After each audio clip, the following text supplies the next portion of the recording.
Hello बच्चों, good morning.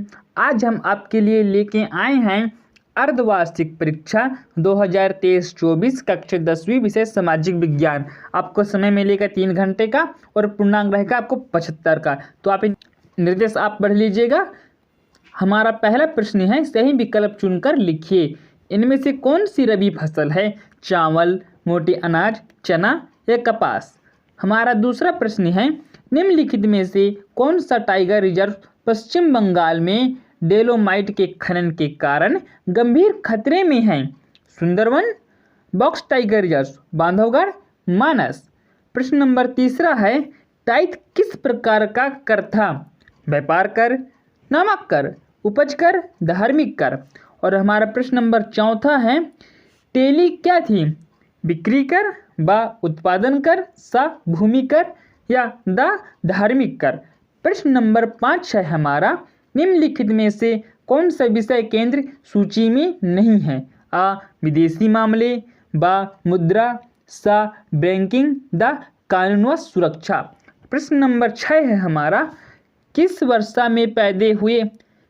में पैदा हुए 1000 जीवित बच्चों में से 1 वर्ष की आयु में पहले मृत्यु हो जाने वाले बच्चों को अनुपात को क्या कहते हैं?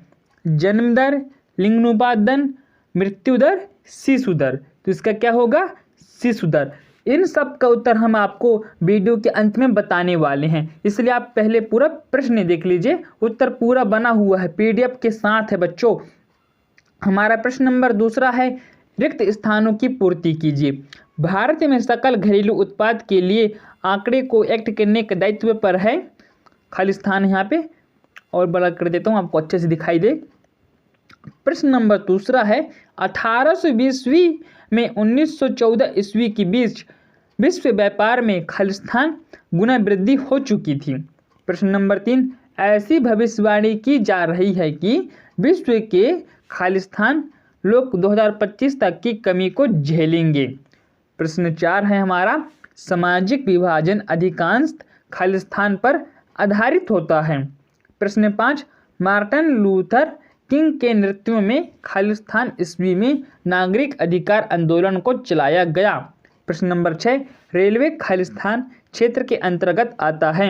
इन सब का उत्तर हम आपको अभी वीडियो में बताने वाले हैं। अब इसका खालिस्तान का बढ़िया से अच्छे से स्क्रीनशॉट ले लीजिए। अब हमारा आता है प्रश्न नंबर तीसरा, क्या आता है? सत्य असत्य लिखिए। ठीक है, हमारा पहला प्रश्न है, जनता के शासन को लोकतंत्र कहा जाता है, क्या सत्य है? हाँ भाई, बिल्कुल सत्य है। प्रश्न नंबर 2, रोपण कृषि के द्वारा चाय, कॉफी, रबड़, गन्ना, केला इत्यादि का रोपण किया जाता है। प्रश्न नंबर तीसरा, सन 2018 तक 50% रेल मार्गों का विद्युतीकरण किया जा चुका है।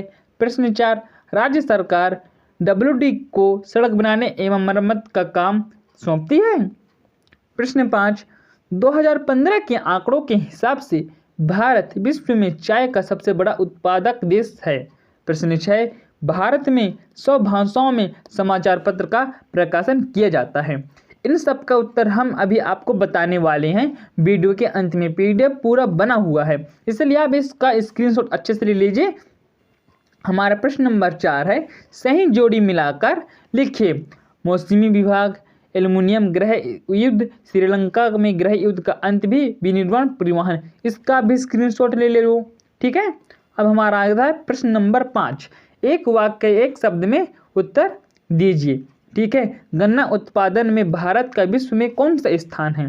प्रश्न नंबर 2, विश्व की सबसे अधिक वर्षा कहाँ होती है?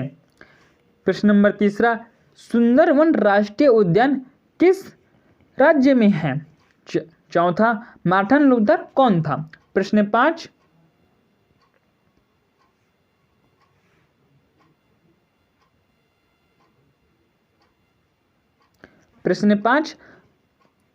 प्रश्न 6, बहुमत प्राप्त न करने वाले राजनीतिक दल को क्या कहते हैं? अब हमारा आ गया प्रश्न नंबर 6।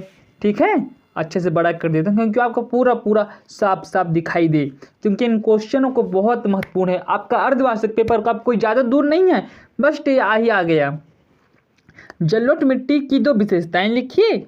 अथवा मृदा संरक्षण से आप क्या समझते हैं? इसका भी स्क्रीनशॉट ले लो। हम इन सब का उत्तर हम अभी आपको बताने वाले हैं। ठीक है। प्रश्न नंबर 7, अभ्यारण्य किसे कहते हैं? जूट को सुनहरा देश क्यों कहा जाता है? ठीक है। प्रश्न नंबर 8 है हमारा, वायु प्रदूषण के 2 दुष्प्रभाव लिखिए अथवा उदारवाद का अर्थ बताइए। ठीक है। प्रश्न नंबर 9, रॉलेट एक्ट क्या था अथवा सांप्रदायिक राजनीति से किसे कहते हैं? प्रश्न नंबर 10, आप स्क्रीनशॉट लेते जाइए बच्चों। प्रश्न नंबर 10, राजनीतिक दल किसे कहते हैं अथवा आर्थिक विकास से क्या आशय है? प्रश्न नंबर 11, बड़ा क्वेश्चन है क्या इसका? हाँ थोड़ा बड़ा है, छोटा कर देता हूँ। आपको स्क्रीनशॉट लेने में क्या मिले, सावधानी रहे। ठीक है। हाँ, प्राथमिक, द्वितीयक एवं तृतीयक क्षेत्र का एक एक उदाहरण दीजिए और इसका अथवा है सेवा क्षेत्र को परिभाषित कीजिए। किसको परिभाषित करना है? सेवा क्षेत्र को परिभाषित करना है। आप स्क्रीनशॉट ले लो फटाफट। अब हमारा 12 प्रश्न आ गया। बैंक तथा गैर बैंकिंग वित्तीय कंपनियों में मुख्य अंतर क्या है? इसका है अथवा बहुराष्ट्रीय कंपनियों से आप क्या समझते हैं? आप क्या समझते हैं? प्रश्न नंबर 13, 12 का ले लो स्क्रीनशॉट। वस्तु विनिमय किसे कहते हैं? इसका अथवा है गांधी जी का धर्म और राजनीति के विषय में क्या विचार थे? प्रश्न नंबर 14, गठबंधन सरकार से क्या अर्थ है? ठीक है, 13 कर लिए। हाँ, प्रश्न नंबर 14 है गठबंधन सरकार से क्या अर्थ है अथवा संघीय सरकार किन्हें कहते हैं? ठीक है। प्रश्न नंबर 15, रूढ़िवाद से क्या आशय है अथवा भारत में कृषि पर आधारित उद्योग कौन से हैं? ठीक है। प्रश्न नंबर 16 है हमारा, ऊर्जा की खनिज संसाधनों के नाम बताइए। किसका संसाधन का नाम बताना है आपको? ऊर्जा के खनिज संसाधनों के नाम बताइए। इसका अथवा है सेवा क्षेत्र को परिभाषित कीजिए। ठीक है।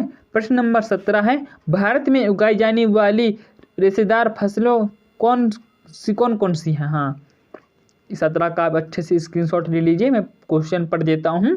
भारत में उगाई जाने वाली मुख्य रेशेदार फसलें कौन कौन सी हैं अथवा पहाड़ी क्षेत्रों में मृदा अपरदन की रोकथाम के लिए क्या कदम उठाना चाहिए?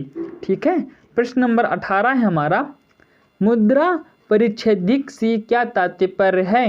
ये कितने नंबर का प्रश्न है आपका? 3 नंबर का है। आपका प्रश्न नंबर 6 से 17 तक 2 नंबर का था। 18 प्रश्न नंबर 3 नंबर का है।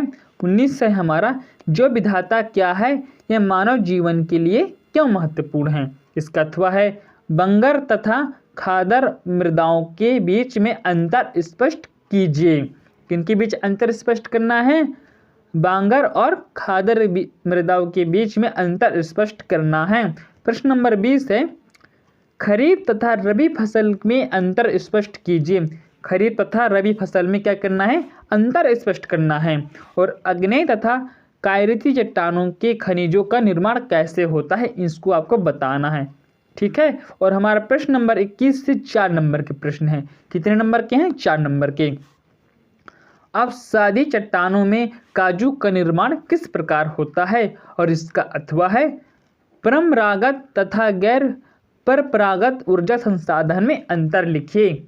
और प्रश्न नंबर 22 है हमारा, सविनय अवज्ञा आंदोलन का वर्णन कीजिए अथवा भारत में आधुनिक राष्ट्रवाद के उदय के 4 क्या लिखना है? कारण लिखना है। 4 कारण लिखना है। ठीक है। और प्रश्न नंबर अब हमारा आगे 23, भारत के मानचित्र में ऊर्जा के परंपरागत स्रोतों के क्षेत्रों को दर्शाइए। पहला है कोरबा, विजयपुर, सोनीपत, रांजीगंज। इसका अथवा है विश्व के मानचित्र पर दर्शाइए। डाउन्स का मैदान, दुर्गापुर, ब्रिटेन या चीन। आपको भारत के नक्शे में इनको दर्शाना है। ठीक है। उत्तर, इन सबको उत्तर देखना है अभी आपको। बच्चों लगता है वीडियो बहुत लंबा हो गया, 9 मिनट का हो गया है, इसलिए आपको हम इन सब का उत्तर अगली वीडियो में लेके आएंगे। अभी तक आप हमारे यूट्यूब चैनल को सब्सक्राइब नहीं किए तो सब्सक्राइब कर लीजिए, क्योंकि इस वीडियो को उत्तर आएगा तो आपके पास नोटिफिकेशन पहुंच जाएगा। इसलिए आप बेल आइकन की घंटी को भी दबा लीजिए और इस वीडियो के पेपर को आप अपने दोस्तों में शेयर कर दीजिए। और जिस किसी को भी इस वीडियो का और उत्तर का PDF लेना हो वो हमारे टेलीग्राम ग्रुप में आ जाए, ज्वाइन हो जाए। वहाँ पर ऑलरेडी इस वीडियो का पेपर और इसका उत्तर PDF के रूप में भेज दिया गया है, अपलोड कर दिया गया है। तो फटाफट टेलीग्राम में आ जाओ और हमारे व्हाट्सएप ग्रुप में भी जुड़ जाओ। डिस्कशन बॉक्स पर व्हाट्सएप ग्रुप और टेलीग्राम ग्रुप का लिंक है। तो चलिए बच्चों, मिलते हैं अब हम, तब तक के लिए जय हिंद उत्तर के साथ।